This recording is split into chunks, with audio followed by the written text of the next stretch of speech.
From a full 3-course meal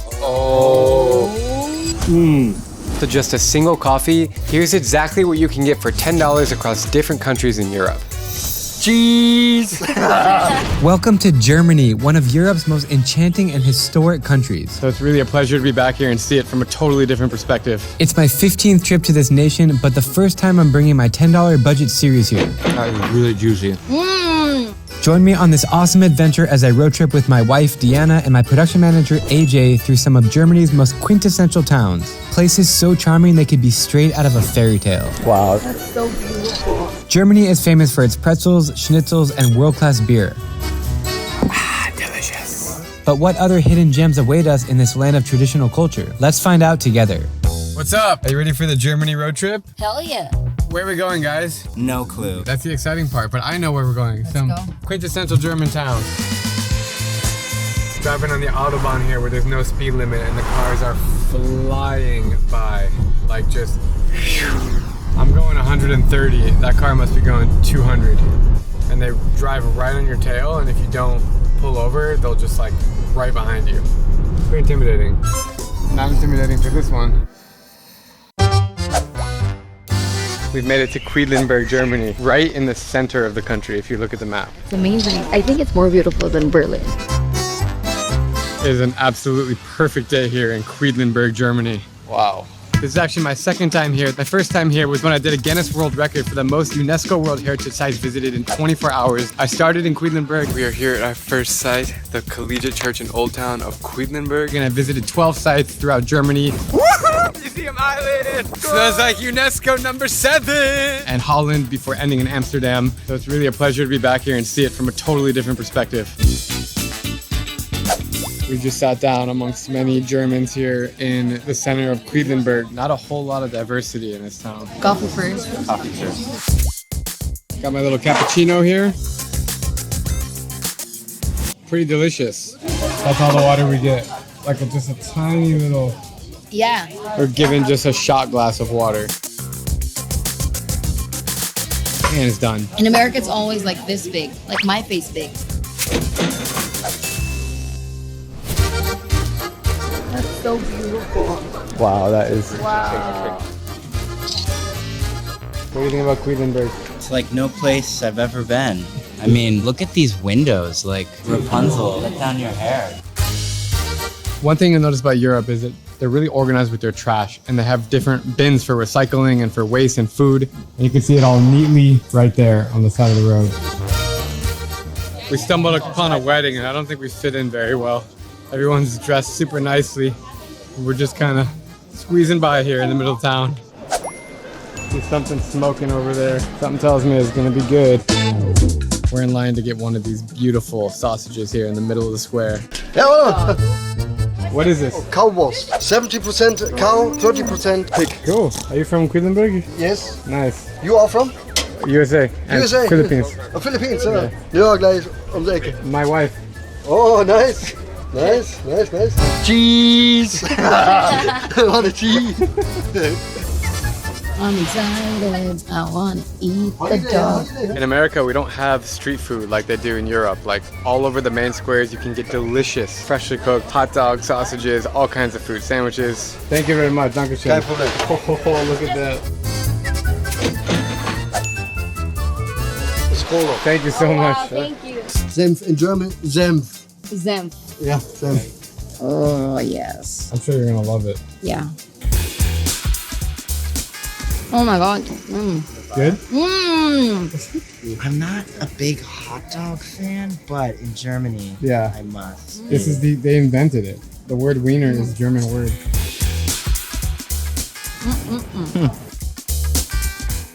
Yeah. So good.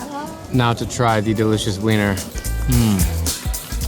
That is really juicy. The texture is a little like mushier than a regular hot dog. Excellent hot dog here in Germany. We are in the next German town. I don't know how to pronounce the name of it, so I'll just write it down below. This really is a beautiful little town here, and this building in front of me is one of the best I've ever seen here in Germany. Awesome. When the weather is nice in Europe, everyone, and I mean everyone, is outside. Isn't that crazy? Everyone is outside. We are heading in this random beer garden in the back alleys. Can I get one beer? Small. Prost.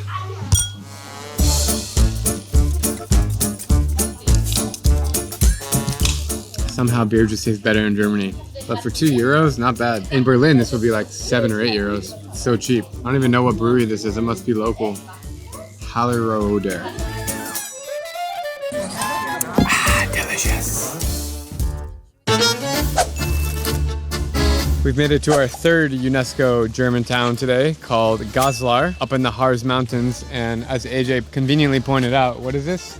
This is Botero. He's a famous Colombian artist, and he recently passed away, but you can find his work all over the world, including not just Colombia, but Yerevan, Armenia. Really? I saw his work What's once. his Botero. Pretty cool stuff. Legacy lives on in Germany. A lot of sounds are different, like police and ambulance. Like the sound I'm hearing right now, I don't know what it is. We're getting rained on pretty hard, so we're heading out of Goslar. We're heading to Berlin, a couple hours away.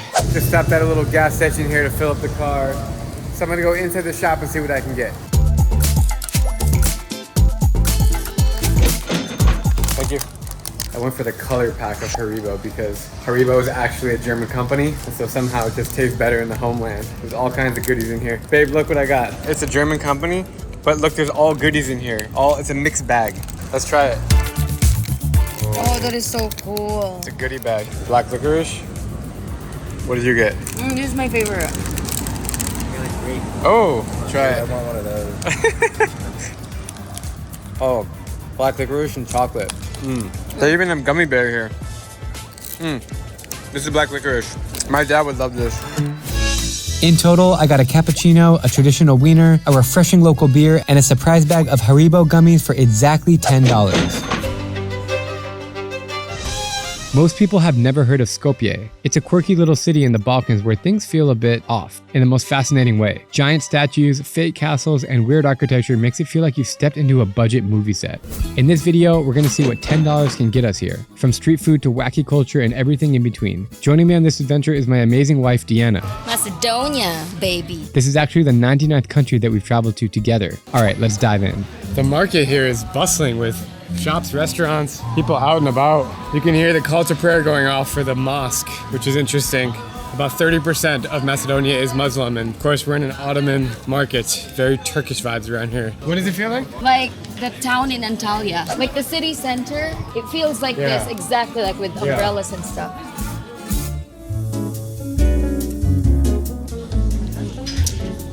Yum. Good. This is our Turkish coffee here. Oh my god, that is good. It's loaded with sugar. It's really tasty. Just a little bit is all you need. That's it. In the US, coffee is like 8 times this amount.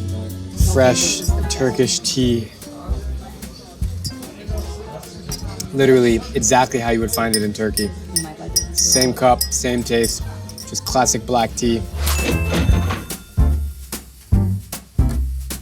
What's your channel? Something like Juru something? Yes. Yes, I know you from YouTube, bro. How are you? Can I get a picture? Yeah. Are you from here? Yes, I'm from here actually. 3, 2, that's cute. Tell me one thing you love about Macedonia. Ohrid and Struga, best place ever. How about Skopje? Skopje is cool too. You should visit the statues. Just sat down at a nice fancy Balkan restaurant here. Gonna try some local food. That's the worst feeling when you think your food is here, but they bring it to another table. One thing I love about the Balkans is the fresh vegetables. We have these lovely tomatoes with cucumbers and grated cheese on top of it. You won't find tomatoes this tasty anywhere else. They're so freaking fresh. This is just the appetizer for the main course coming soon.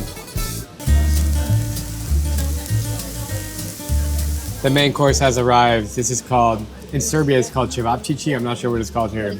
Just kebab, but it's these little meat sticks. Give this one a try. You put the spicy sauce, spicy on the side, go for the dip.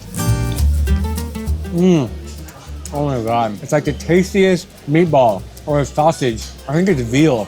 Bursting with flavor, crispy on the outside. It's almost like crunchy. If there's one thing the Balkans does better than the other regions of Europe, It's food. It's time for dessert, and I only had to walk 2 steps to find the baklava place. Let's get one. Hi, can we get one of these? Oh my god. Yeah, one. Thank you, bro.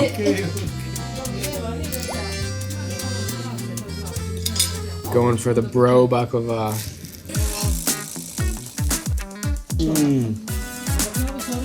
Holy crap. That's really sweet. This is so tasty. The guy was on the phone. There was 4 customers that walked in and he was just on the phone, and then the customers walked out and the guy was like, who does that? In other countries, they want to sell more business, but he doesn't care. Anyways, that was one of the best baklava I've ever had in my life. What's happening over in this corner of the world? Ice cream. I'll take one. Red Bull. Thank you. This is Red Bull flavored ice cream. Whoa, it really tastes like Red Bull. Oh my god, it's so weird. Shout out to my friends at Red Bull. Get ice cream of your flavor in Skopje, Macedonia. Who would have known? A cool thing that I find about Skopje and Macedonia in general is they use the Cyrillic alphabet. The same that you'll find in Serbia, Bosnia, in Ukraine, Bulgaria, Belarus, and of course Russia. I can actually read it. Stara Skopska Charshia. Hello there, Mr. Statue. You seem to have something on your hand. You really can't walk more than 10 steps in Skopje without seeing another statue of a people with different emotions. This guy's very sad, you know, his hands in his pocket, is probably stressed at work or divorced his wife. You know, he's got the short tie. This guy's over here like, hey man, let me show you a magic trick. Check it out. There's a rabbit in my hat. Whoa. Don't forget to look up.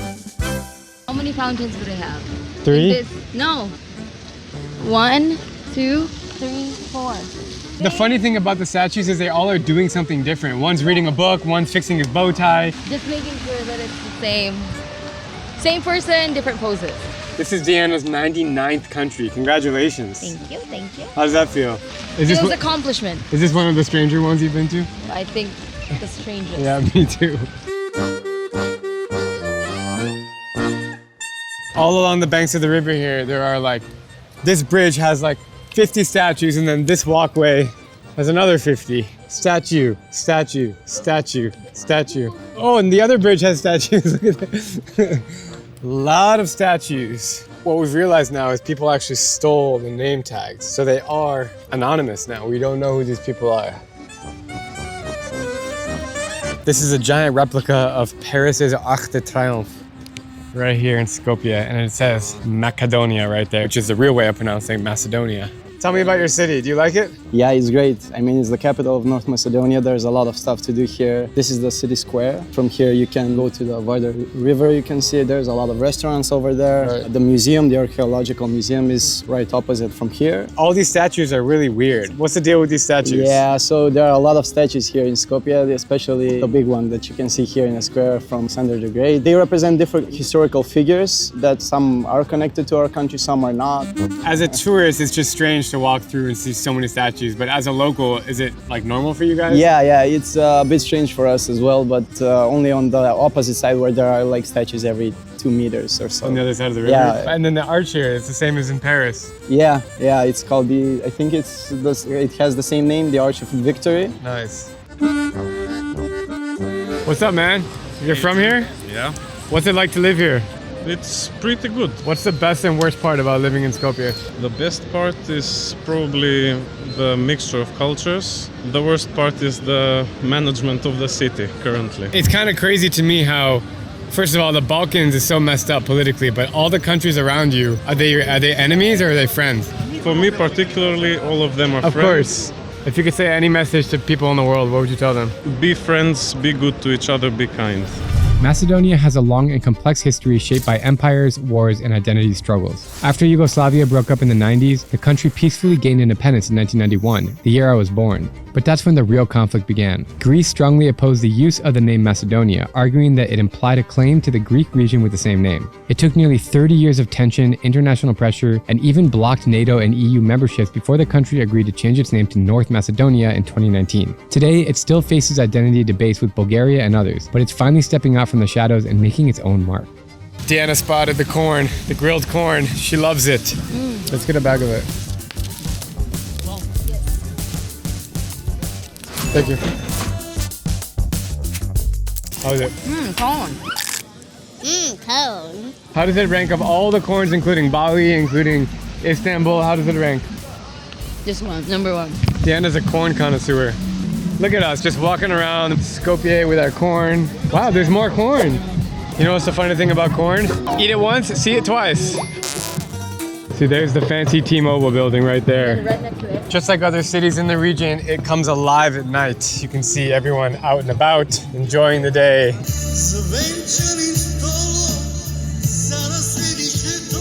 Just sat down at this shisha place, and we got the whole view of downtown Skopje. Pretty good. It's a very relaxing spot up here. You know, as I gaze out at the city and gather my thoughts more, there's so many different influences here. You have like an Ottoman building here, then you have like a modern T-Mobile building there. It's like different periods of time all clashed together in this one place. You have old Ottoman marketplace with cobblestone streets. Then you have like churches. You have a church right there. You have a mosque, statues, and a cutie pie.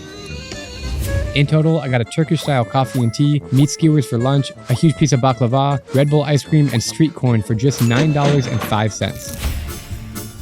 I am a sucker for Rome. Wow, this church is beautiful. From the ancient history preserved in every building to the mouth-watering Italian food, That is fantastical. this typical tourist destination is popular for a reason. Hey! Incredible. It's my dad's very first time here, and I can't wait to show him the entire city with $10 in our pockets. What's up, man? How you doing? We are meeting up with our local friend Angel to see how many things we can buy with our limited budget. Little travel tip, if you see these ATMs, don't use them because high fees and terrible exchange rate. Instead, I used a good ATM to get our euros, and our budget challenge is underway. We begin by walking around the city to some popular areas. We are on the Ponte San Angelo, which leads to the very famous Castello San Angelo, fortress of the popes, originally built as a mausoleum to Emperor Hadrian. kind of reminds me of Charles Bridge in Prague in the sense that you have all these cobblestones. It feels really ancient, and you have these Bernini statues. The only difference is in Prague, there's like 10 million people on it, and painters and street musicians, and here it's just another part of the city. We are wandering around Rome, seeing all the sights here, like these beautiful steps. They're not the Spanish Steps, or at least Romans do not call them the Spanish Steps because the official name is the Scalinata de Trinità dei Monti. But we call them the Spanish Steps because the Spanish embassy is right there. What's the building up there? That's the church called Santa Trinità dei Monti. And there's an obelisk right there. All right, Angel, I'm in Italy. One of my favorite things about Italian culture is the coffee culture. Absolutely. So I see in front of us, there is a bar Farnese. Typically when you see a bar, this is a place to drink, not just alcoholic drinks, but you can have a coffee here. And we're gonna have a coffee at the bar, al banco, which means at the counter. Okay. So you just kind of fight your way up to the bar. Yeah, belly up to the bar. Told him that we just wanted 2 regular coffees. That's it. So you always drink it while standing at the bar.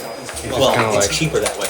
You're gonna get the standardized price, which is about €1, €10, €20. Which is really cheap for Rome.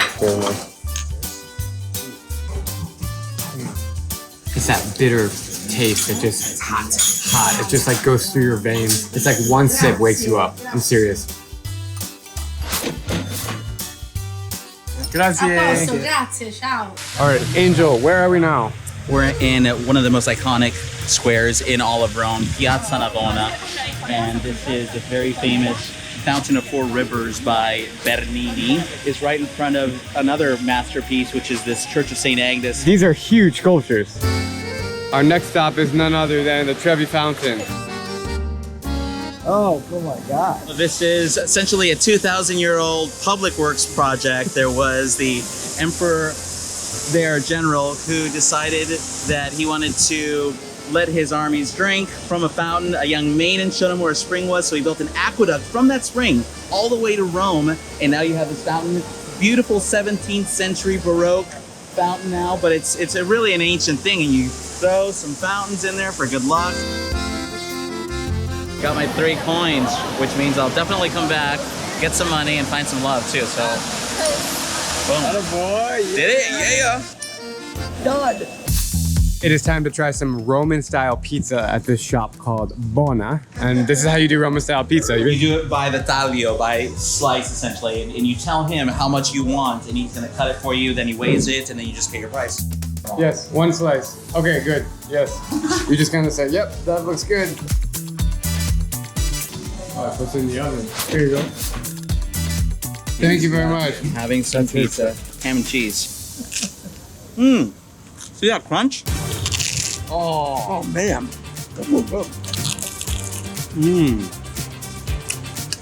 That is fantastical. Crunchy. Oh man. We're heading into a church now.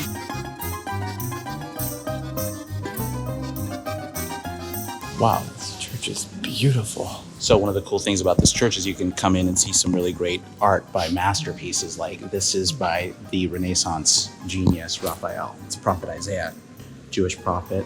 So he did these frescoes, and then you also get a glimpse of what the Sistine Chapel ceiling looked like before Michelangelo. So if you see that blue ceiling, that's what the Sistine Chapel used to look like before Michelangelo got a hold of it. Dude, what coolest rooms, eh? I don't know where Angel just took us, but it's like the modern version of the Sistine Chapel. This is a cafe? Yeah. It's incredible. It's like wallpaper everywhere. Look at this. You get to peek into frescoes by Renaissance master Raphael. Oh wow. All right, we just rented these scooters. Probably shouldn't be filming right now, but I got 2 hands on the handlebar.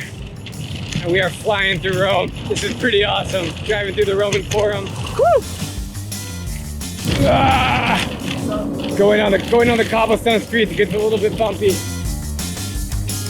You really gotta be careful riding these things because there's cars everywhere. There's bicycles, there's pedestrians. Go back to Uber and click end ride. Now it is time for some gelato. Fata Morgana. All right. Just amazing, really good gelato. It's here in Monte, a couple of other locations, but it is gelato which you have every day in Italy, and it's better than ice cream because it's creamier and even healthier. Damn right. We got raspberry and banana and lime. Whoa. Oh my God. Nothing better than a gelato in Rome. We're in Trastevere, which means it's on the other side of the Tiber. It is kind of one of these trendy, fun, young neighborhoods. We're walking down some busy street here with a lot of people, a lot of bars, restaurants. What do you think about this place? This is really cool. It's like, It's lively. it's cool, it's hipster. Hipster is a good word to describe it. Yeah. So this is the main square. This is Piazza Santa Maria in Trastevere. Rome is seriously a walking museum. Everywhere you go, you see the coolest buildings everywhere. We've just got 4 supplies, which is? It's a fried ball of goodness. Generally rice, with tomato, mozzarella, all the good stuff.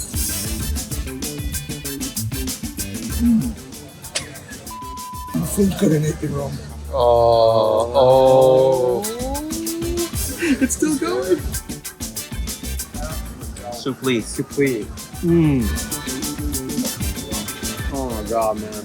A fried ball of deliciousness. It's like the ingredients of a pizza with rice in a fried ball. This is the best snack in Rome. 10 being the best, 1 being the worst. What is that? 11. In total, I got a cup of coffee, a slice of pizza, a scooter ride, 1 gelato cone, and a delicious supli for $10.50. This is Romania, a stunning country in Eastern Europe, packed with castles, mountains, and medieval charm. It's surrounded by Hungary, Serbia, Bulgaria, and Ukraine. Unlike most of Europe, Romania doesn't use the euro. Here, it's all about the Romanian lei. Oh, and fun fact, it's the home of Dracula. Welcome to my home. And the road trip around Romania begins. So together with my editing team, we'll hit the road from Bucharest and see what just $10 can get you in this amazing country. Yeah! We've driven only 2 hours from Bucharest, and you can see we're in the middle of the mountains. It's Transylvania. It feels completely different out here. Fresh air, beautiful trees. Just the vibe is different. So we're stopping in a little town here. There's a little market in front of me. We're gonna see what we can find.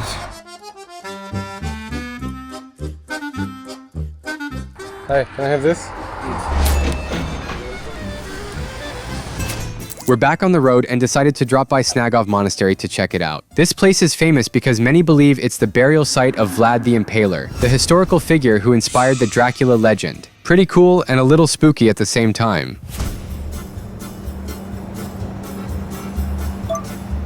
We're here at the Bran Castle, which a lot of people think is Dracula's castle. It's not actually Dracula's castle, but it's inspired by and aesthetically similar. The castle was built back in the 1300s as a fortress to protect against invaders, and later it even became a royal residence. Walking inside feels like stepping back in time, with old wooden staircases, narrow hallways, Whoa. Are you claustrophobic? Damn, bro. And views that are straight out of a storybook.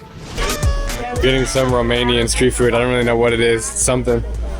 It's gonna have bread and cheese. Oh my god, that looks insane. It's like a funnel cake with cheese on it. I got 2. You? Thank you. I have no idea what this is. It looks like a funnel cake with cheese on it. Is that accurate? Yep. After eating, we decided to roam around Romania, and our first stop was Palace Castle. And wow, it feels like something straight out of a fairy tale. Built in the late 1800s, it was the summer residence of Romania's royal family, and is actually one of the first castles in Europe, fully powered by electricity. How would you describe this in one word? Magnificent. Castle. Pretty big. 2 words. After checking out Palace Castle, we kept our road trip going and discovered more of what this beautiful area has to offer. From the mountain views to the charming spots around, it really feels like there's something new at every turn. So what do you guys think of Romania so far? It's awesome, yeah. It's very medieval. Really? Why not?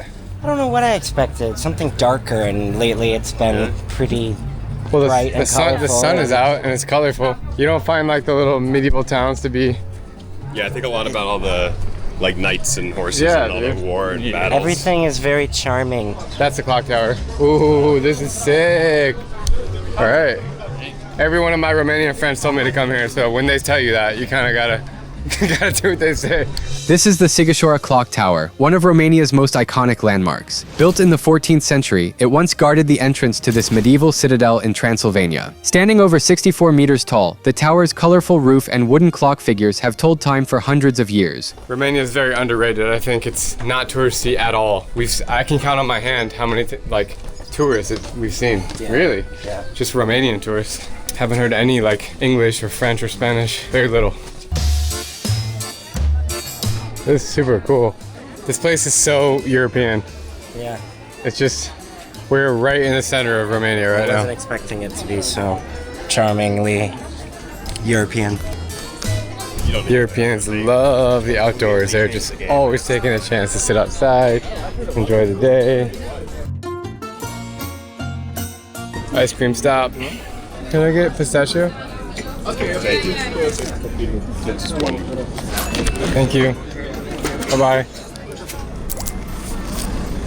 Pretty solid ice cream. Not bad. Pistachio. I don't know why ice cream always tastes better in Europe. Maybe because it's hot? I don't know. The views of this clock tower is insane. Just hiked up like 700 stairs. We'll say Romanians are very patriotic. Their flag is everywhere. Not every country in Europe is like that. How you doing? That's pretty good. Good job, man. How goes it? A little tired, but it's good. It was worth it for the nice viewpoint of the city. See everything from here.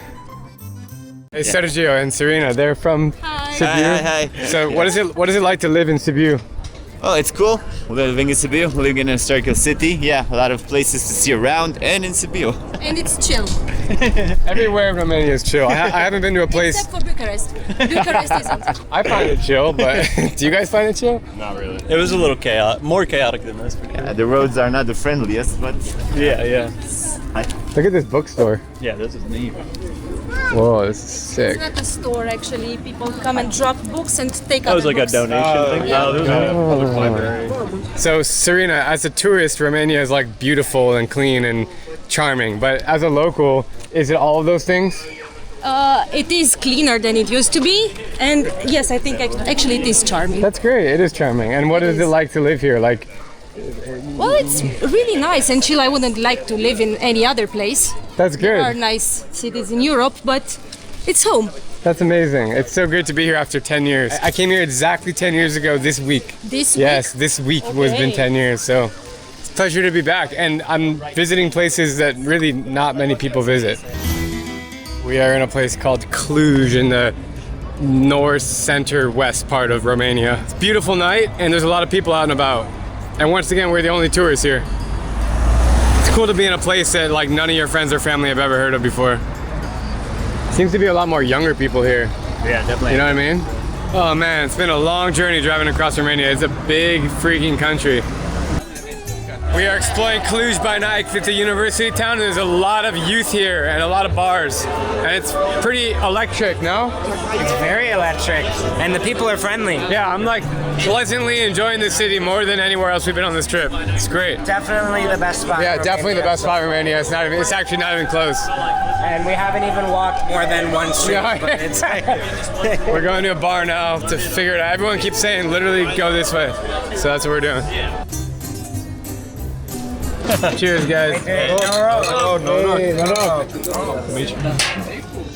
In total, I got a souvenir, bread, an ice cream, and a beer for $10.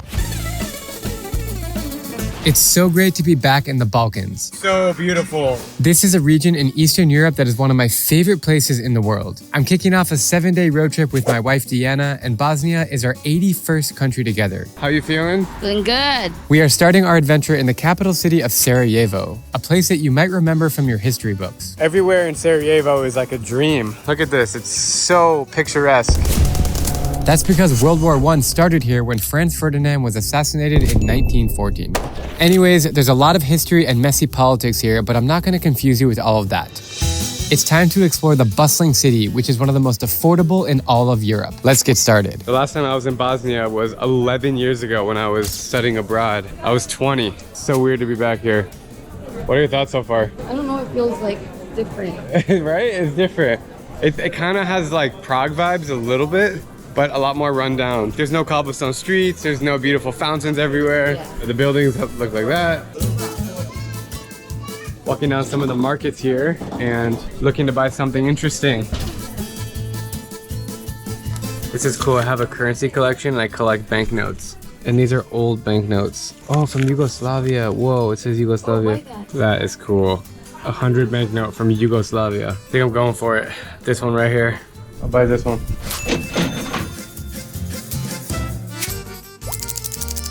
Look at it. See that? Pretty cool. What's up? I'm your fan. Thanks, man. I've been watching you with my sister for the longest time. Awesome. And my mother owns a store here. Oh, cool. And if you want, I will give you a small gift. If you want. Is it like one of these stores? Yeah, it's your past is right there. Okay, let's go to a store. What's your name, man? Hamza. Hamza. I've been watching you since I was like a child. Really? So, yes. That's crazy, man. Yeah. Is this like the main market here? Yes, so this is Kazanjiluk. It is the main and the oldest market. Oh. Wow. So this is my mother's store. It's been in our family 6th generation. I'm the 6th generation that works here. Whoa. This store is super cool. All these antique. Really cool, man. I came here 11 years ago, so I didn't know what was going on, but now it's like a totally different world. I like it. Yeah, it's cool. This is Bosnian coffee. Here you can see Rahat Lokum, which is Turkish delight. And this is traditional way of making our coffee. It is quite bitter, quite strong, but also very good for your energy. And it's something that is traditional. It's similar to Turkish coffee. Yes, it's similar, but the process of making it is completely different. This is awesome, man. You're giving us the full experience, bro. Absolutely. In Bosnia, and generally in like our culture, always practice good hospitality.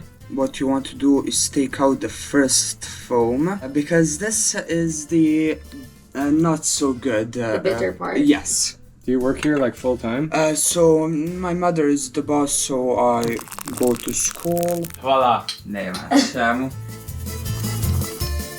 Same language as Serbia? I know some Serbian. Yes, but they have a different writing. They use Cyrillic. You don't use Cyrillic here? No. We use the Latin alphabet. This is a Turkish delight, even if it's not in our culture. It's Turkish, obviously. We use sugar. So the way you do it is you take a piece of sugar, put it in the dip it. Oh, you eat the sugar? Yeah. It's the same thing as eating that. Yeah. Thank you, man. Hope you enjoy. Hey, Hamza, thank you. We will not forget our time in here, right? We will remember this for a long time. Anytime we are open, so you're always welcome. Thank you. Some more coffee. Thank you, man. I will find you next time I come here. All right, bro. Take care. All the best. Thank you so much, man. Have a good day, all right? See ya. These markets are really similar to the Grand Bazaar. The Balkans is really the only region of Europe that really interests me. I mean, it's just so fascinating here. Everything is different. I mean, here in Bosnia, you have Muslim culture, which is fascinating. You have this crazy mix of like Turkish culture, Ottoman Empire, but also you have like feels of Prague and other places in Eastern Europe. It's very unique, and it's much cheaper than other parts of Europe, and it's just awesome. It's just a cool place to travel. This is the drink of Europe, Aperol Spritz. So light, delicious and fruity. That's the Aperol Spritz. And they did a good job of branding their bars, saying Aperol everywhere. Road trip to Mostar is starting now. Here we go. Alrighty.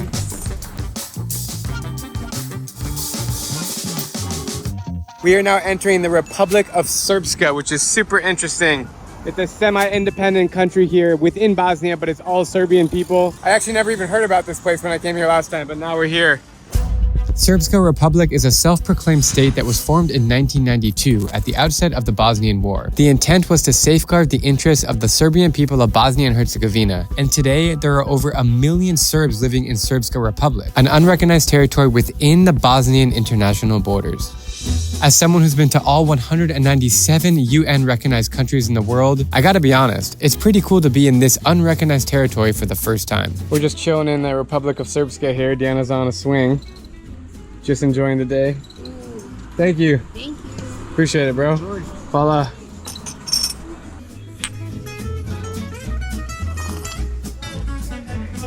Oh, yeah. Oh my God, so strong. The espresso here with the happy face.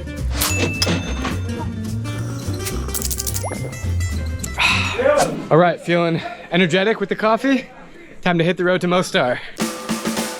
This needs to be documented because it just happened, but it wasn't filming. So we went through a toll and I gave him the ticket because before we had to get a ticket. So I gave him the ticket and then I said, how much? And he just started speaking a lot of Bosnian. I said, I don't know. So I gave him 10, whatever the local currency is called. And then he said, okay, bye-bye, thank you. And I drove away, and as I drove away, the sign said it was $3.50.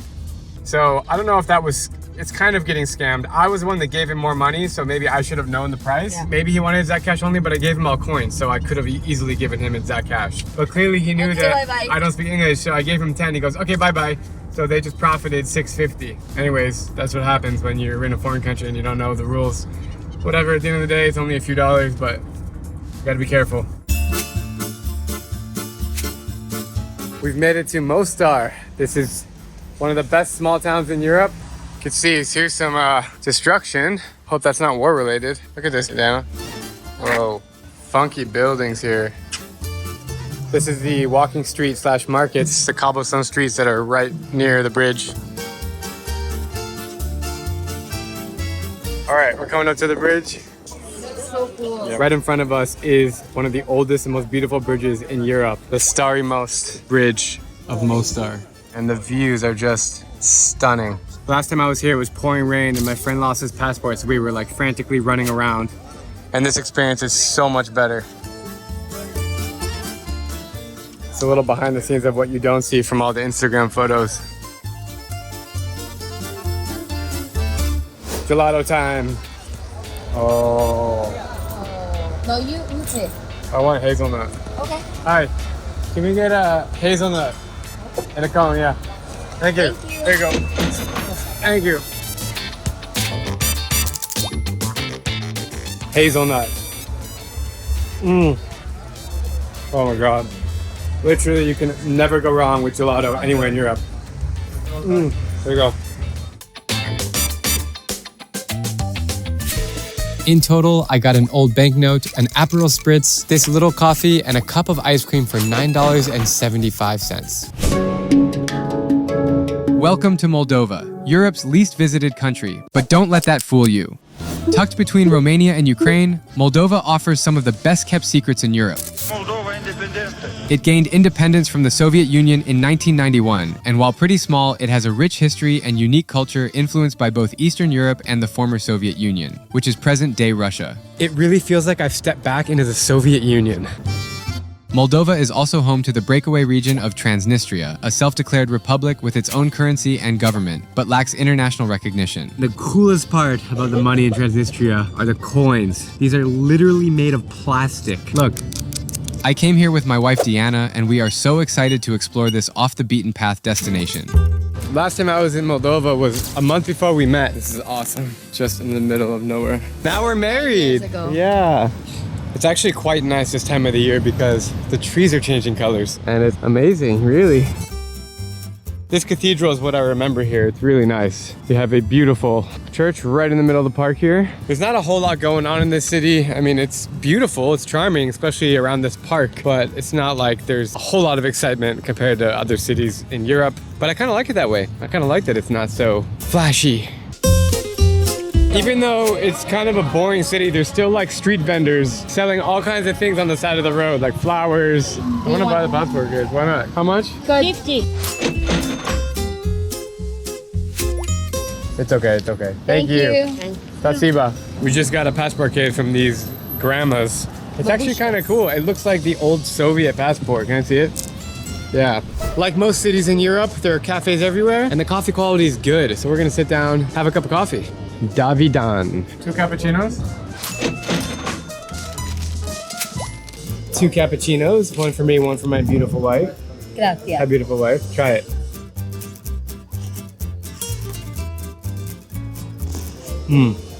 The quality of the coffee here is so good. And this is called a placinta, which is like a Moldovan specialty. Every single babushka or grandmother makes it. It's like flaky bread, like a croissant with cheese inside. Oh yeah. And basically you just break it off like that and you eat it. It's flaky, crispy, cottage cheesy. Honestly, like if you're hungry and you need food fast, it's one of the best snacks. It's not healthy, but it's good. And paired with the coffee, and you got yourself a nice snack in Moldova. I wish the coffee culture in the US was like it is in Europe. Everyone just sits outside, they hang out. In the US, it's like grab and go, like drive through Starbucks, get your coffee and leave. It's not a social thing, but here, it's social. Everybody's socializing. It's super safe here. And people think Moldova is dangerous because it's next to Ukraine, it's near Russia. It's not dangerous at all. Yeah, it's totally chill. I love it here. We're on the hunt for another thing to buy, but there's not many things to buy, except for these ladies selling stuff on the streets. I love the culture of these grandmas selling fresh fruit because it's in season right now. She's got plums, grapes, apples, and peaches. And we're gonna buy from her. Kilo. Okay, 1 kilo. How much? 40.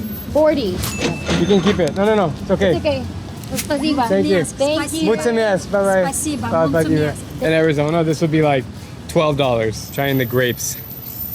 Oh my God. The richness in the fruits here. They say that there's black soil here in Moldova and really this part of Eastern Europe, including Romania and Ukraine, which means it's really rich for growing fruits. And right now it's perfect season. Delicioso. Don't have water to wash it, so I'm using my shirt. James and the Giant. Peach. No words. It's so fresh, so rich, juicy. 10 out of 10. In total, I got a passport case, 2 coffees, 1 placenta, and some fruit for $9.29. But this trip is not over yet. Now we are heading to that breakaway country I told you about called Transnistria. So this bank here, you only have a local card. Yeah, and it's not on the Swift code system, so you can't use it anywhere outside of Transnistria. That's why you need to bring cash here when you come. Right. But if there is an emergency, we've had people here who had an emergency, ran out of money. Sure. They went to a disco all night or something. Sure. And we can take them to a village directly across the border, and there's a bankomat there. Okay, so you can figure it. You always figure it out. always figure it out, yeah. So ethnically, they're a mix of Moldovians, Ukrainians, Romanians, and Russians. those Russians, places. Ukrainians, Bulgarians, Romanians, Moldovans. Right. Quite a mix. And also, if you have the family heritage, you are eligible for all these passports. Oh, wow. I know people who have 5 passports. Really? Yeah. That's so cool. Yeah. So these are marshrutkos? Marshrutkos, this is the carries the local people to their destination. It's a Russian. It's only about 30 cents a ticket, and you can go anywhere you want. 30 cents a ticket. Yeah. This could be the cheapest place in the world. Could be. I mean, yeah, one of. We have 2 power plants, so we have the cheapest gas and electricity in the world. In Europe, let's say, I don't know. Okay, so we're going to an old Soviet buffet. It's just as it was in the Soviet Union. Grandmothers make all the food, they put it out in buffet style, and you just take what you want, and it's very cheap and healthy. Perfect. Cool, man. This entire cafe is filled with like relics and touches of history. Like this radio, or this sewing machine, or these clocks. It's an old mobile phone. Hello, Stalin. I actually met tourists here. They're from Latvia. You guys enjoying? Yeah, because this is actually part of our past, but we are really happy that they're behind us. That's a really good point. Yeah. How do you feel? The same. Gives you a weird feeling? Yeah. Like when your parents grew up, they were going to places like this. Because we saw it all in school and everything. Yeah, we lived this, but now we are happy that we are out of this. This is special for me to experience because it's so rustic and so left as it is. Going through the buffet here, which feels like Russian grandma serving me food. This one.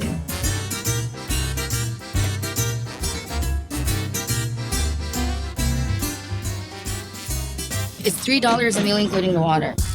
Now this is a meal. We got borscht soup, sour cream, chicken, cabbage, eggplant, and all this for $3. Try it, Russian kvass. Let's try it. Thank you. It's a Russian drink. Mmm. You actually like it? Yeah, it's like, tastes like tea before it becomes tea. It's like fermented tea. It tastes like beer, but not beer. Yeah, it's beer, but not beer. But not beer. Fake beer. There's like a lot of young people here. I imagine that they would all want to leave. Well, it depends. If they have an income source from outside of here, right, they live very well. The paradise land here. It's a paradise land. Yeah. It's so cheap if you can find a way to make money. Yeah.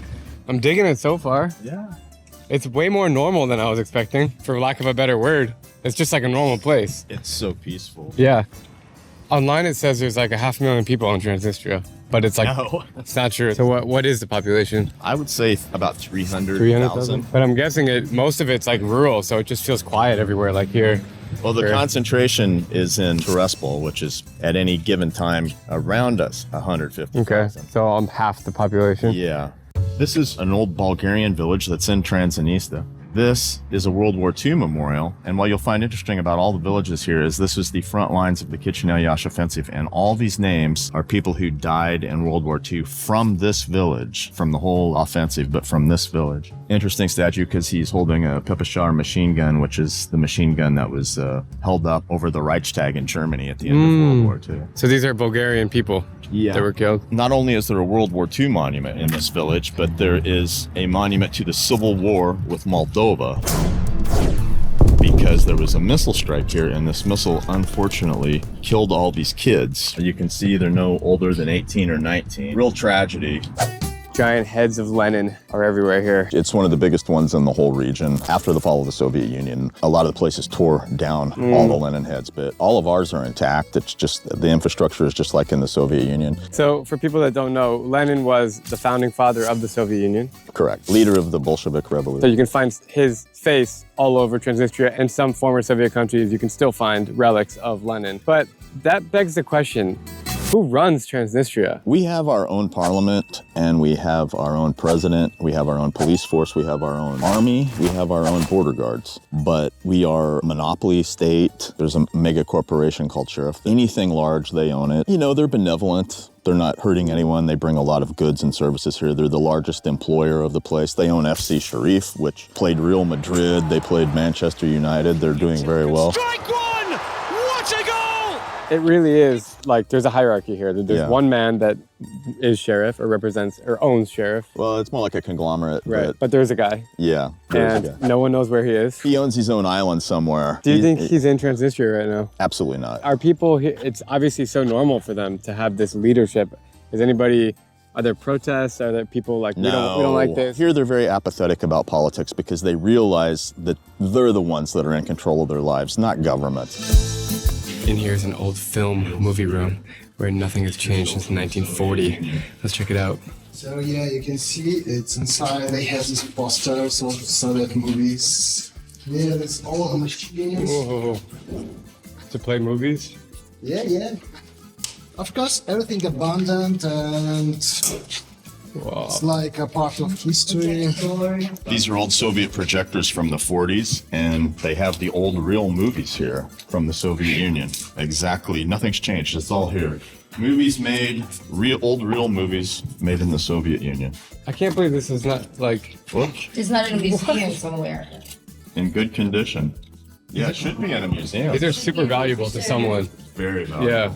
Everything is so vintage here. It's so cool. Things here are just frozen in time, literally. Back to the 1940s. Even the phones that they use, flip phones. Okay. Whoa, this is cool, man. Welcome to Soviet Union in 1950. We just entered into a Soviet theater that's literally been untouched for decades, and this is exactly how it was during Soviet times. You can even see the smell in here. It smells like the Soviet Union, the speakers, the chairs, the ceilings. So awesome to be in a place like this. I feel like I'm in Pyongyang. So cool to wander around. It's like so quiet around here. You can hear a pin drop. But to be in these buildings just feels so old. And when I say old, I don't mean like 300 years old, like castles in Europe. I mean just like Soviet old. Very rarely have I been to a place that's completely frozen in time. But this is one of them. It's really the only place left in the world that you really feel like you're in the Soviet Union when you're traveling here. Because all the other former Soviet countries like Uzbekistan, Armenia, Georgia, Latvia, Lithuania, they've moved on. They've developed a lot. But here in Transnistria, it's literally like you're in the Soviet Union. As a traveler, that's cool. As someone who's interested in history and how the world works and the influence that the Soviet Union had on the world, it's fascinating. Do you want coffee, Diana? Yeah. Espresso. Here you go. Спасибо. Thank you. Actually really good. That is some damn good coffee. We are now heading to a small little village.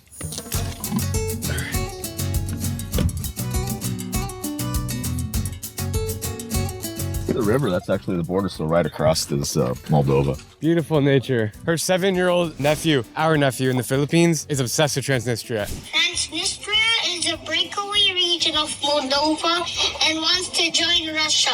Moldova was part of the USSR in 1991. He's 7. And when he's older, send him to me. Keep him here for a week. It's so bizarre to see things like this here, like just existing, and there's nobody around. So here we have a whole network of caves that goes on for 130 kilometers, just nonstop. It's not even mapped, by the way. 130 kilometers, that's like 60, 70 miles or something. Yeah. You can see the old marks on the walls. This is from the mining blocks that built the city of Odessa. And this goes clear back to the time of Ekaterina the Great. That's why one of the main streets in Odessa is called the Ekaterinaskaya. There's such this network. It's built so deep underground that during World War II, it was great bunkers for the Soviet army. And then again, with the civil war with Moldova between Penistrova and Moldova, it was also used for bunkers. And there's many locations where the World War II soldiers carved their names in the wall and put Soviet stars in the wall with the date. This is just one opening. We're gonna go to another opening. There's many openings. So this was made before World War II? Long before World Long War before. II. Going back to the Tsars of Russia, before the Bolshevik Revolution. Do you think anyone's like living in there if you go far enough? Honestly, you could probably find bodies, you could probably find ammunition. There might be an old tank back there 100 kilometers back, who knows? How deep have you been to this? You get back too far, it's pitch black. It's hard for people to imagine because there's no photons from the sun at all. There's no light. So if you lose, your battery goes dead, you're dead. Yeah. You can't see anything. It's cold. Like this, you can't see your hand. Nothing. That's cool, man. Yeah. Super cool. This was carved by Soviet soldiers in World War II, and this is the Soviet star. That's not the original paint. There's some bikers from Tiraspol that come out here and paint it every year. Let's go in. Yeah. This is a good hangout spot for kids. There's seashells. Yeah. See that? This is actually have million years, and it's Holy crap. part of Sarmat Sea. Yeah. These old rusted things, these carried electricity, communications cables, even water, going all the way back. So the soldiers who were carrying ammunition and had jeeps and tanks. Was there a lot of like combat here in World War II? Oh yeah, this was place? the front lines of what they called the Chisinau Yash offensive. It was the biggest battle after Stalingrad. But Oh crap. Pulled over in a little roadside shop here, which looks like a castle. And I've heard they have the cheapest vodka in the world here. Let's see if we can find some. Yeah, no, look at the chips here. All Russian. Wow, they have Snickers and Twix. Just got this ice cold bottle of vodka for $1.30. It's freezing cold. We're gonna give it a go.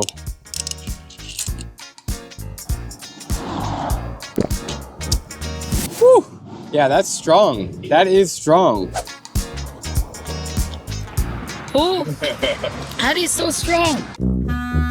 So this is very interesting here in Transnistria because this is the largest hammer and sickle left in the entire region. Romania, Moldova, Transnistria, Ukraine, right here. This is the entry to the old Soviet factory region. There was lots of factories that shipped goods back to Moscow. And what does the symbol mean? I see it on every communist flag. The hammer and sickle, it's just like the symbol of the Workers' Party, communism. Right. Tiana's making friends. Hi. Tom. Привет, как дела? What's your name? What's your name? My name is Lia. Rachel? Leah and Dasha. Dasha. Oh, I thought that. My name is Drew. How's the weather? Very nice. Very hot. Okay. Bye-bye, Paka. Bye. These churches here are amazing. This is actually the largest monastery in all of Moldova, considering that internationally we are considered to be in Moldova right now. It's so cool and reassuring to just know that life is normal here and beautiful. When we see things like this, it's amazing. Wow, those are beautiful churches here. Incredible. They actually have similarities with the ones in Armenia. They kind of built the same, although those ones are like 1,000 years old. It's like the same style. The Ottoman Empire controlled this region, and Ekaterina the Great sent her army from Russia to take over this area. And they did, and now it's a Russian Orthodox church.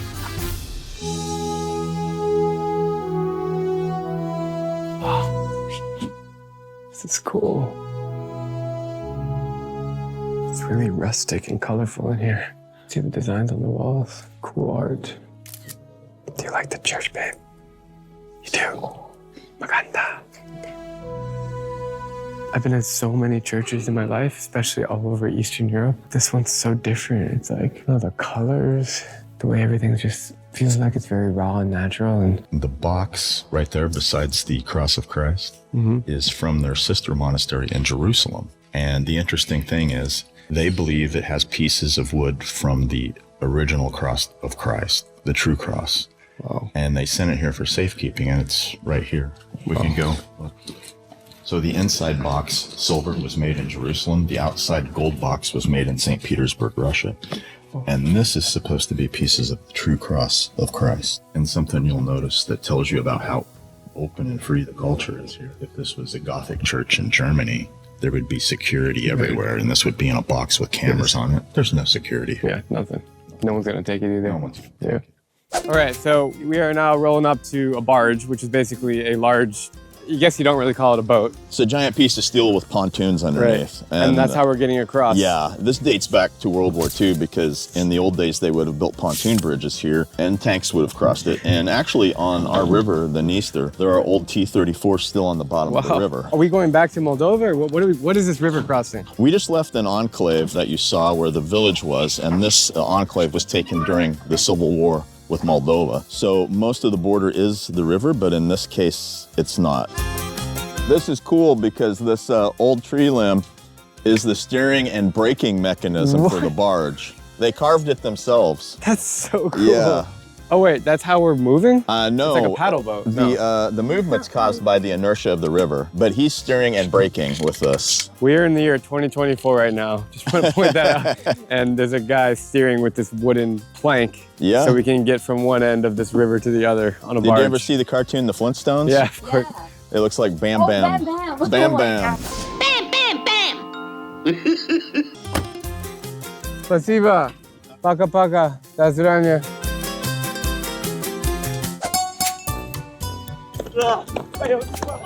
We're in the town center here of Tiraspol, the biggest city in Transnistria. We got statues. We got Transnistria flag, Russia flag. Over here we have South Ossetia and Abkhazia, which recognize Transnistria. It's like a federation. Yeah. Just the countries that recognize Transnistria, which are other former Soviet countries which are similar to this that are unrecognized, are there. So you've been here now for 17 years. You're a tour guide. If anyone wants to come to Transnistria, I'll link his Instagram. Great guy, great tour guide. And now you're giving tours. And I have to ask the question because everyone's gonna ask this. There's a war happening. It's been going on for a few years. The bad news keeps coming for Ukraine. Russia has launched a wave of missile attacks. How has that affected daily life here, or how has it not affected daily life here? Well, it hasn't done us any good because all of our goods came from the port of Odessa. So it gave us inflation because now we need to import most things from Romania, which is much more expensive. It's interesting to me because the war, it's Russia versus Ukraine. We're basically touching Ukraine. Yeah. It's like an hour drive, but it's very Russian here. So there's all these like contrasting and conflicting ideas and beliefs. And for me, as someone who's coming here as a tourist, it's fascinating. Yeah, you know, if you watch CNN or something, they'll go, oh, Transnistria has Russian special forces there and they're all marching in the street with Stalin tattooed on their head. No, everybody's calm, peaceful. Look at this park we're in right now. People are just sitting on a bench, like relaxing. It's the most peaceful, calm place. This is actually a depiction of an old soldier of the Russian White Army of Ekaterina the Great who came here to conquer the Ottoman Empire. And this is a depiction of one of those soldiers. You see the emblem of Russia right here. I do see that, yep. They found this tank in the river recently. Since there are not many rules in Transnistria, I think we should climb it. Yeah. Oh man, this is so awesome. What's better than walking around Tiraspol? Standing on a tank overlooking Tiraspol. Woo! We've made it somewhere on the outskirts of Tiraspol to a guy's house, actually Tim's friend. He's got a collection of weapons. Dude, these buildings to me are so bizarre. It looks like they just stick it with like gum in the middle. Yeah. Whatever texture, whatever material that is. They just like, they just stick it on. Throw it together and like, there it is. So cool, right? So, look at this stuff. Wow. Whoa, rifle. It's a rifle. Wow. It's an old single-shot rifle, bolt action. It's got iron sights, and it's quite good, I can say. The sights are very good. Where did you get these? Do you collect these? Yeah. Yeah. He found this in Kitska, in this village where is a monastery. Yeah. This was that gun was used in the Chisinau-Iași offensive. Have you shot it? Does it work? This No. doesn't work. No, it's not illegal if we work. Uh-oh. Whoa. That's good. Indeed. Oh. Whoa. Multiple ways to die. Uh-oh. Whoa. That's a German Empire. empire. Yeah. Like Nazi? World War I. These are valuable, man. Yeah. Yeah. And we have old Soviet uniforms, too. Luftwaffe, 1935. This is actually an MG-34 machine gun from the Germans in World War II. It's heavy. It's supposed to be shot from the ground, but, well, Arnold Schwarzenegger in Predator would take this. Yeah.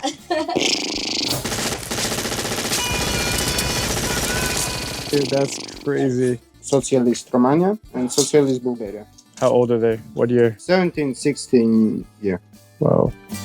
Do not break into his apartment. Yeah, I was going gonna say. Break into his apartment. If a war breaks out, you're in a safe zone. Yeah. Oh, that's a nice one. Oh, wow. That is beautiful. Yeah, the crest of all the different regions of the Soviet Union. These are all different crests. Yeah. Dude, beautiful. That's so cool.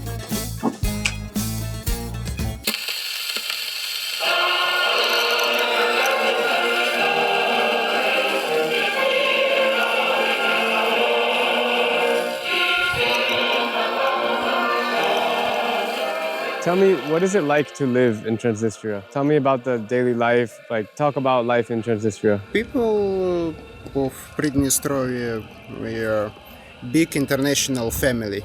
We don't like nationalists and others. Fascist Nazis and like them. He said it's like an international community, people from different cultures. Right. And they don't want to be nationalists. They don't want to upset anyone. They just want peace. Is it safe here? Yes. Thank you very much. Здрасте. Здрасте. Здравствуйте. Здравствуйте, здравствуйте. Look above you. Look up. Look. Oh, wow. Amazing. Oh my God. We have to try those. Grapes. Про здоровечко, сколько у нас работы. Здравствуйте. Как дела? Потихоньку. Thank you for having us here. This is amazing. Wow. It's so nice. I just want to take a minute and appreciate how beautiful this village is. We're surrounded by grape trees, plum trees, apple trees, corn. They're so rich in natural resources and food. It's a beautiful garden in Transnistria. Life is normal out here, guys. This is the toilet situation here in the village. Here we go. Wow, it's actually better than I thought it was going to be.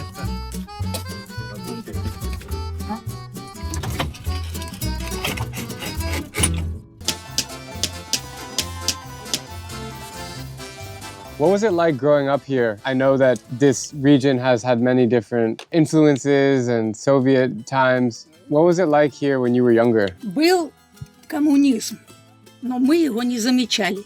We lived in the communism, but we didn't see like communism, yeah? The prices was very low. Now the prices are very high. Is it difficult to be from Transnistria when you need to travel somewhere or you need to get something international? Have you ever traveled outside? Ездила с товаром. She never traveled there? Never. So she's never left Transnistria? Never. Да и вообще у нас заграничного паспорта нету, только наш ПМРовский. А куда мне ездить? Мне уже 84 года. She's 84 years old, so she can where to go, and she have only Transnistrian passport. Did you realize that most Americans, I would say 99% of Americans and people outside of Europe have never even heard of this place? Мне кажется, лучше нашего Приднестровья нигде нету. She said, not better countries than our Pridnestrovia. What's the key to living a long, happy, healthy life? Because you seem to be all of those things. Я радуюсь своими детьми. Я счастлива это. Вот приходят дети ко мне, где-то All the kids, like, they coming at me, visit me, and we working together, and I'm happy. Like, I living and I can. You're very beautiful and hardworking and courageous, so thank you. She won't let us leave without giving us more things. She's so friendly. Thank you. Spasiba. She wants to give a gift. Another one. You'll get tons of gifts here in the village. It's just... This is like the hospitality of the region. Yeah. And this is something that's overlooked by everyone. Whatever they grow themselves in the village, you are welcome to it. Спасибо. Спасибо большое. Кушайте на здоровье, Wow. please. Thank you, thank you. Thank you. Спасибо. Спасибо. Thank you. Thank you. Мира и добра. Спасибо. Спасибо. A guy we know, and he bought this property years ago for cheap, and it was an old like Russian storage units. So there's some of the coolest old Soviet cameras in his I guess you'd call it garage or Quonset building. Please, Drew. Valentin. Diana. Philippine America. This is cool. I love the villages. It's where all the good stuff is. Музей фотокинотехники. Oh, that's the same as the Afghan guy. The box camera. Look, exactly the same. Exactly. Wow. When I went to Afghanistan, I met a guy who has the same thing, and he took my portrait in black and white. And it's my favorite souvenir. Wow. The biggest toy in Transnistria? What? So big. Wow. Why do you have this? И она говорит, когда вырастет, Daughter like all these toys. найдет богатого человека, и вот здесь вот такие ногти. Look at all this old stuff. Очень интересно. Yeah, cameras. Профессиональный фотоаппарат. Oh my god, yeah, that's in a lot of movies. A lot of the old school independent directors, they started their careers using this old 8mm film and 8mm cameras. That's so cool. I think you can see it. Wow. Yeah. Wow. 1950s projector. What I'm surprised by is how small it is for 1950s. Do you realize how valuable these are? Do you know the value of these? Я не оцениваю в деньгах. Я просто собираю. Хочу создать музей. He Мне без разницы, сколько стоит. Yeah, he just wants to keep it for himself. Yeah. But like selling one of these could be life-changing. Could raise some money. Yeah. Сокол называется. Wow, that's so cool. Сокол. 35mm camera. А тут 35 миллиметров, то что узкая. 35. Да. 100-year-old projector. I can't believe how small it Yeah, is that's for that tiny. old. I feel like that should be a new one. Yeah. Not an old one. Yeah. Polaroid. Yeah. Polaroid. Oh wow.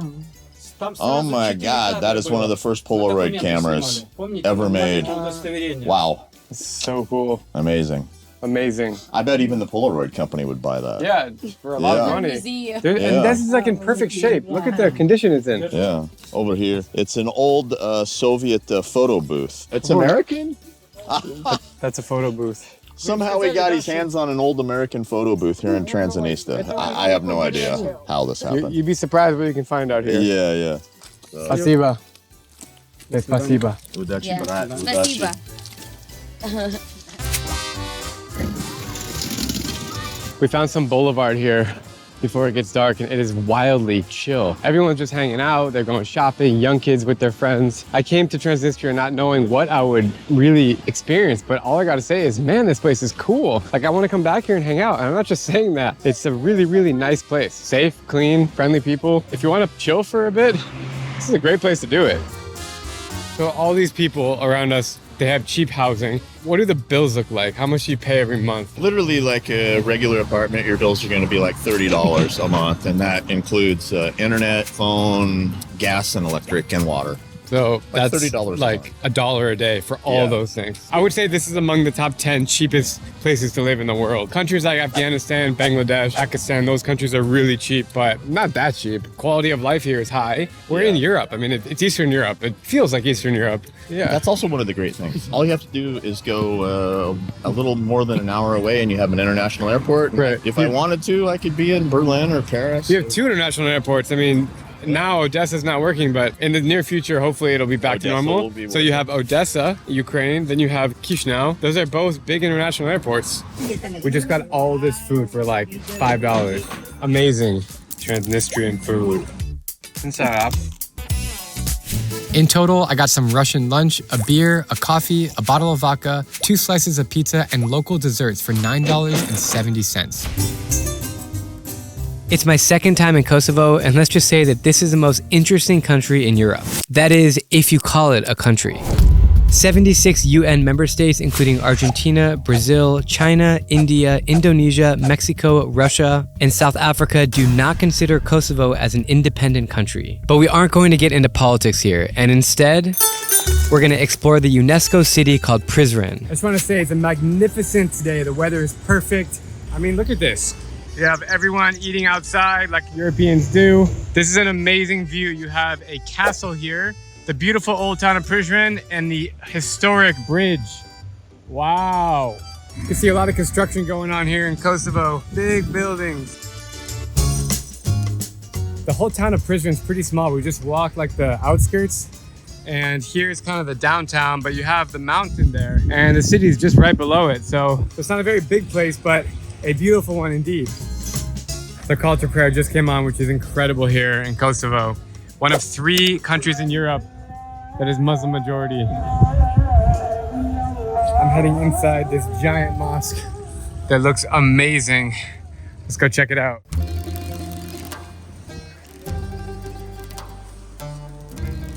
Look at this architecture. Amazing. I'm inside the main mosque here in Prizren, and as you can see, it's beautiful. Wow. It's stunning. stunning. Just so cool as a Muslim country. Love it. Considering there's not a whole lot of things to buy on the streets here, I found a little souvenir shop. I'm gonna go inside. This plate's pretty cool. Yeah, that's a winner.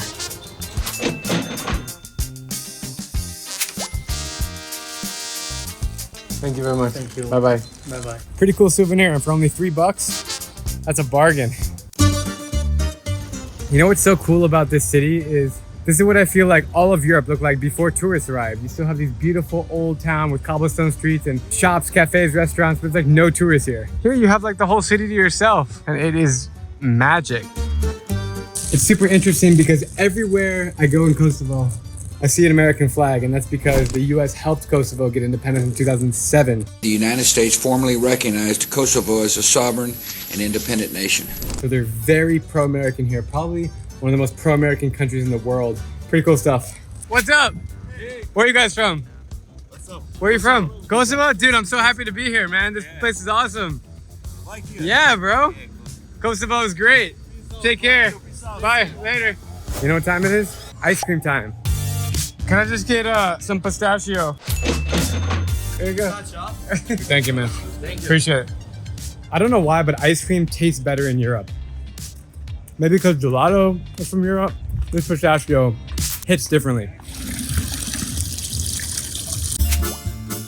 Even though it's a beautiful day, the weather's perfect, and I'm in the middle of the old town, it's still pretty empty. Look at all these empty chairs. Very strange. I gotta be honest, it's kind of cool that I'm walking in downtown Prizren and the buildings are still like pretty run down. Look at this. Freaking wild, man. Look at this wire situation here. This situation looks like I'm in Vietnam. Look at that. Woo! Right in the old town. Here's a lovely little church. This church makes me feel like I'm in Georgia or something, the country, or Armenia. Look at that. In case you didn't know this, using the bathroom in Europe is not free. You actually have to pay for it. So I'm gonna go do my business and use this as part of the $10 video. This part of the bathroom is for washing before prayer and after prayer. In case you guys haven't seen my worst bathrooms in the world video, I'll link it down below. This one's definitely not the worst, but it is a squatter potty. And yeah, camera's going off now. I'm gonna go ahead and say that Prizren is one of the most beautiful small towns in Europe, along with Český Krumlov in the Czech Republic. Just one of those that catches you by surprise. It's beautiful, charming, nice views everywhere. And it's interesting because Kosovo itself is like stuck between Turkish culture, Italian culture, Albanian culture, the Balkan culture. It's so interesting.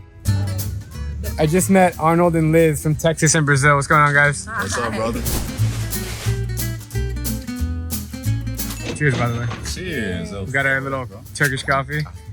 What brings you to Kosovo?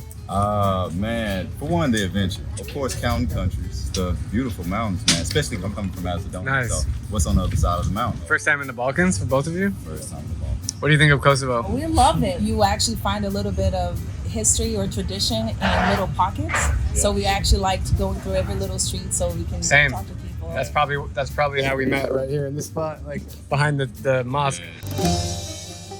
Before you came here, did you have any idea what to expect? I didn't. Yeah. I didn't expect this actual city to be like in the middle of. It's beautiful, man. Yeah, it's a UNESCO site. This city. You know that? Like that? Did you see the bridge? That bridge was made like 700 years ago. What? That's why it's a UNESCO site. I don't know what I was expecting, but people are very nice and it feels very safe here. Yeah, and hospitable. I think it's welcoming, it's kind of like in all Muslim countries you'll find that. Like if you go into Turkey and then east of Turkey, you'll find the same hospitality. Like this. The funny thing about it, before, throw that in. Macedonia and Kosovo, that is two separate cultures. Different religion, different language, yeah. Just being on the other side of the mountain. Yeah. So. Yeah, I always tell this to people, like in the US, it's so freaking big, but it's like one culture, really. Yeah, like you get different accents and different like communities around, but like you could be on a 5-hour plane and you still can speak to people the same way. But in Europe, you can drive like 2 hours. Yeah. And it's like totally different. Totally different, yeah. I just met up with Deanna after she's been working all day. So now we have one more thing to get. And we don't know what to get because we're kind of lost in Kosovo, but we see something that says pogača. Pogača. You want pogača? Okay, we're gonna see what they serve at pogača. You're gonna get something from pogača. You get to choose anything you want. What is pogača? Babe, everything says pogača. Yeah. It's a bakery slash dessert place. I don't know what to get. Oh, Nutella. Okay, this one. Okay, what is it? Pogača meat or cream. But there's a Nutella photo, so we need the Nutella. Hello. Nutella. Pogača Nutella. One. How much is that? 40 cents. Thank you so much. Thank you, bye-bye. Oh. It's their own version of Nutella. Right? It's kind of good. It's like a pastry with something like Nutella, but not exactly Nutella. Final thoughts on Kosovo while we're watching the sunset? Very interesting. Yeah, it's very different.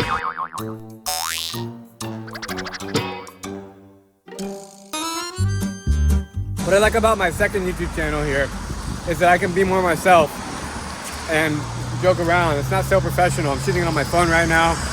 We're just hanging out, and I kind of like that. You know what I mean? I don't have my big Sony with my big mic and all the gear. We're just being ourselves in Kosovo. In total, I got this souvenir plate, a visit to the toilet, 1 ice cream cone, 1 cup of coffee, and this bread thing for $9.90. I am so excited to be meeting up with a local friend named Casper, who reached out just yesterday on Instagram. He will be showing me the ins and outs of Krakow while we keep a tight budget of under $10.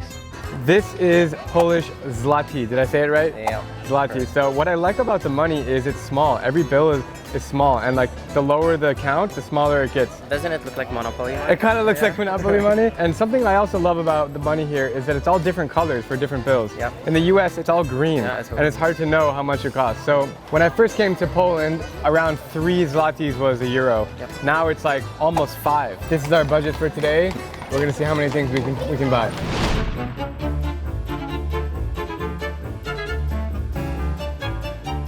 So the church behind us is actually arguably the most important landmark here in Krakow, and it's also one of the most important churches in the whole country. I really love it, man. I mean, it's the highlight of this beautiful square, which, by the way, is massive.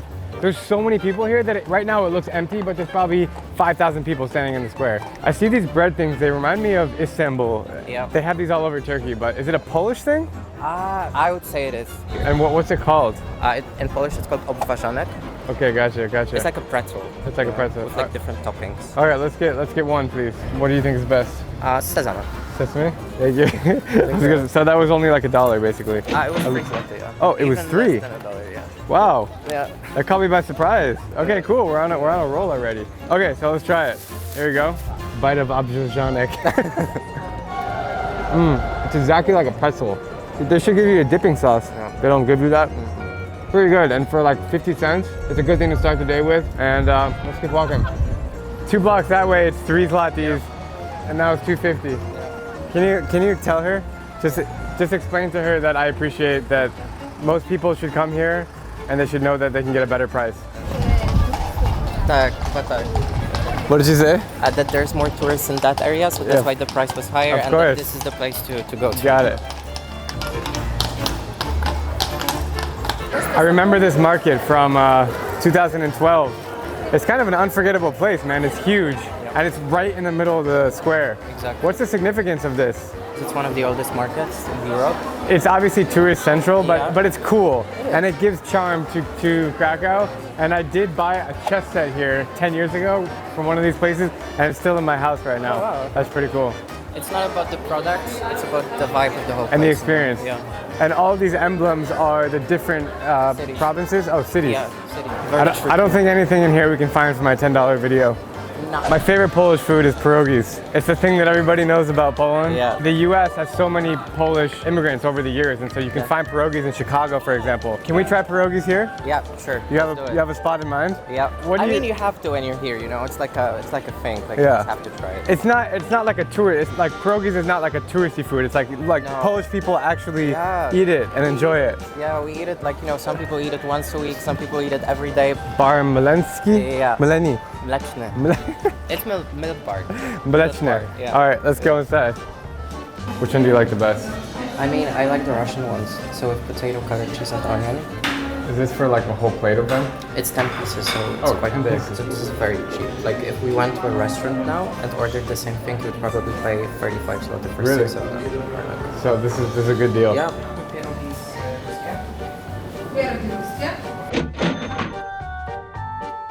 This is a plate of pierogies. This is my favorite food in Poland.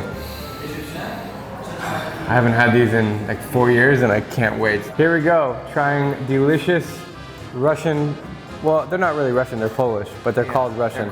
They're called Russian. I have no idea why. Cheers, man. That is amazing. What's inside? Cottage cheese? It's cottage cheese and onion and black pepper. I can't explain how fresh this tastes and how it feels like it's made in a homemade kitchen, like your grandma's house. They would make this for only a few bucks. I'm telling you guys, pierogies are the best thing about Poland in the cuisine world. It's funny because you can't really find good pierogies outside of Poland. Like, you can find a good sausage anywhere in Europe. Germany, Denmark, Czech, sausages are kind of whatever, but this you can't get anywhere else. These type of places started to exist somewhere around 50s or 60s in the 20th century. And you know, that was the time when Poland was a communist state. We were totally controlled by the Soviet Union. We were not independent whatsoever. You know, food was very expensive. We even at some point had cards for food, meaning that you could only buy like a specific amount of bread every week, specific amount of meat, and you couldn't really, you know, exceed this limit. Did you ask your parents about what it was like to grow up in that? Yeah, it was terrible. I mean, they said one thing that was like quite funny, but also like tragic at the same time. That if you had dollars, you were good, because if you had dollars, then you could buy things off the black market or these like special shops that were called levels. So how do you know that like this style of restaurant was from the communist age? Like, can you tell by like the way the tables are and the walls, or does it have a certain style? Yeah, definitely. And you know, even the process of ordering food, as you could see, we got these in like what? Like a cafeteria type. Yeah, it's like 2 minutes and they were good to go. Right. Yeah. So anybody younger than me, which is you all grow up learning English and being more open-minded. Yep. But anyone older than you didn't grow. So tell me about like the generational shift here. Like, is it? It's very big. It's very big. It's very big. It's very big, and you can actually really see it. Like, my parents don't speak English. They learned Russian in school, you know, so they know how to speak Russian, but they don't know how to communicate in English. I would say that the biggest change happened in 2004 when we officially joined the European Union. That was the biggest, you know, change for good. Obviously, with our current government, things are not really great. Sure. Because, you know, they're kind of more right-winged than left-wing. So we have some problems along the way, but 2004 was definitely like a very significant year and time for Polish people. So Kasper, I've noticed all around Krakow and really Poland, there's a lot of Ukrainian support. So obviously we all know what's happened, but tell me from your experience, like what's been going on? It was unbelievable, I would say. Like something that you wouldn't really think that can happen, but it did. You know, it was like reality just crashed in your face. You know, I mean, I saw people sleeping on the train station for like 2 weeks on the ground. Same thing was happening in Warsaw and all like major cities in Poland. Right. It was crazy. I mean, to see what the people have gone through and to hear some of the experiences. You know, most of them left only with a backpack and a bottle of water. Right. And that's it. Poland has opened up their arms to help Ukrainians, give them shelter, give them food, because obviously they were running for their lives. Yeah. It's been amazing to watch from the outside to see how Poland has been so great. The Ukrainian population here prior to war was also quite significant. They're everywhere, but you know, we're definitely not complaining. We embraced that and we just want to help them in any way that we can. That's an amazing lesson. Thank you for sharing. This is obviously a heavy topic, but it cannot go unnoticed. I mean, you can see everywhere you go here, you can see support for Ukraine. It's a really beautiful thing. Behind me is the beautiful Wawel Cathedral. I probably butchered the name. It's spelled W-A-W-E-L. The Wawel Cathedral is beautiful. You can see all the different kinds of architecture over the years. We have gold domes, we have pillars, columns, we have Gothic churches that look like Prague, and it's kind of all smushed together into one beautiful building. And this is probably my favorite spot in all of Krakow. Haven't been here in 10 years, but man, is it beautiful.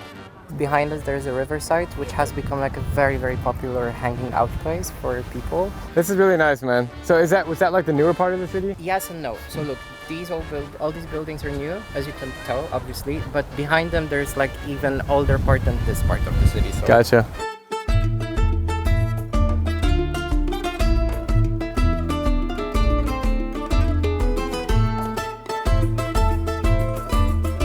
And what street is this? Just a random walking street by the old town? Some of the streets, or most of the streets here, are going to look quite similar Yeah. around this area, but we are actually headed to towards the Jewish district of the Nice. city. Great. And there you can actually feel like the vibe of the city, I would say. You know, I would love to go there and connect with my ancestors.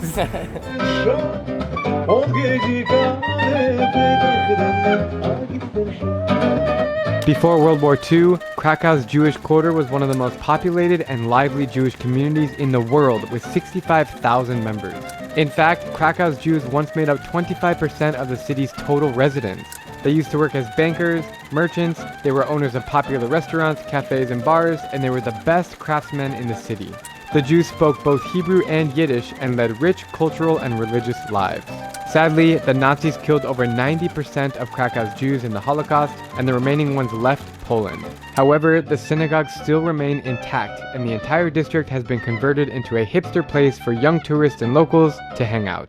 So we are in the Jewish district. The place that we're going to used to be a synagogue, actually. It's a very cool place because it has almost not been renovated whatsoever, so we can get the vibe, you know. Let's go, man. That sounds cool. The Jewish history in Krakow is really special. I mean, there was a lot of Jews before World War II. It was thriving.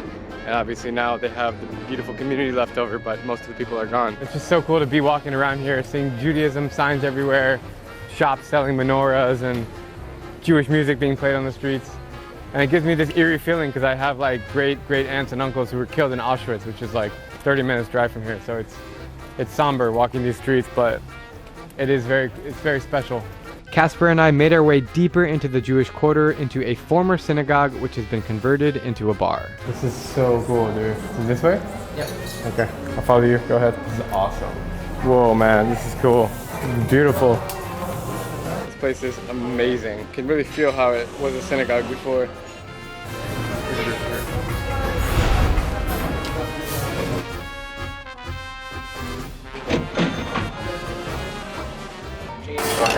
How do you say cheers in Polish? Na zdrowie. Na zdrowie. Same in Czech. Na zdrowie. That's good. Right? It's a local beer. What's it called? Yeah. Książęce. Książęce? Yeah. Good?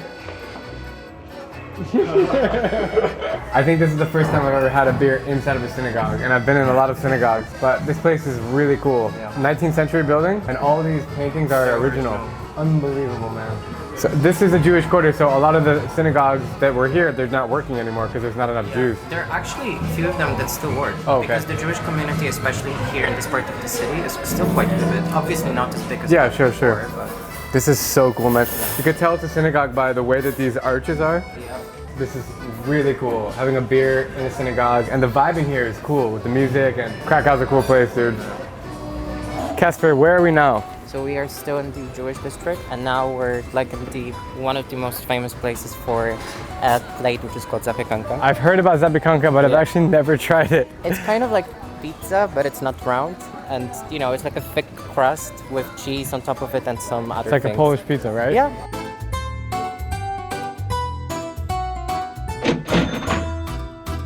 This is only 11 zlotys? Yeah. Dude, Yeah. this can feed like a family. It's open till very late, and usually this is like a bar area, so you would find like hundreds Drunk of people. people? Yeah. How do you you have to bite it like Yeah, that, you or can bite you? into it. I can rip it off too. Oh, look at that cheese. Mmm, good. Oh, That's so. so. You have really thick bread, crunchy thick bread, fluffy bread with cheese on it, mushrooms, onions, and garlic sauce. Zapiekanka.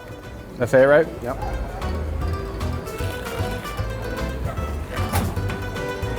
It's been an absolute pleasure to visit Krakow once again. This city is truly one of the most underrated in all of Europe. There's so much history, so many good flavors, and so many friendly people. But to wrap up this $10 video, I was able to get 1 circular bread, 1 plate of pierogies, 1 delicious local beer, and 1 zapiekanka or Polish pizza for $9.89. Thanks for watching, and I'll see you guys next week.